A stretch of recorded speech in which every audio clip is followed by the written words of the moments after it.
Did Donald Trump just have the shortest lived major economic policy in American history? The sweeping, aimless tariffs that he announced with great fanfare on what he called Liberation Day lasted exactly 12 hours.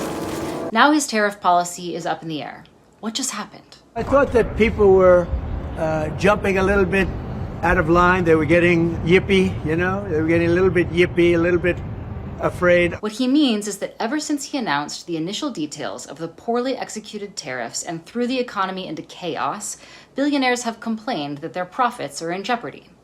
While these may all look like the same man, they're actually many different men, all of them obscenely wealthy and fuming mad, because more than $270 billion was wiped from the net worths of the world's billionaires in a single day. That's who was getting yippy, and that's why Trump pulled back. Not gonna lie, it's kind of fun to watch Trump, the billionaire president with a cabinet full of oligarchs, receive a crash course in who really holds the levers of power in this society, the one group that he can't afford to antagonize, his own fellow billionaires. He's no anti-capitalist, but Trump just landed himself in a role normally reserved for the left, disrupting corporations and provoking the anger of the rich. Even though they have very different political ideas from Trump, the left in places like France, Greece, and Chile has also taken a stand against allowing corporations to do literally whatever they want in the name of the free market. And it often elicits the same reaction: a capital strike, or a threat of one. A capital strike is when billionaires and other corporate elites get yippy about certain policies that hurt their bottom line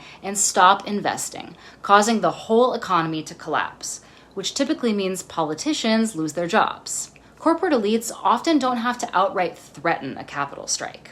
Economic signals like a tanking stock market say everything you need to know about what's coming. The left has been down this road before and has learned some valuable lessons in how to deal with capital strikes. First, you have to put laws in place limiting corporations' ability to disinvest as punishment. These are called capital controls. And second, you have to have an organized labor movement at your back that can also go on strike or threaten to. Unionized workers can speak to corporations in the only language they understand: profits. When workers go on strike, they hold corporate profits hostage themselves until their demands are met. Did Trump have either of these things before he pissed off the richest people in the history of the world? Of course not. As a far-right faux populist, Trump's own policies are viciously anti-worker and anti-union to boot. As a result, Trump is completely vulnerable to capital strikes that threaten to tank the economy on his watch and jeopardize his political career. Poor guy really had no option but to cave to the dictates of the corporate elite.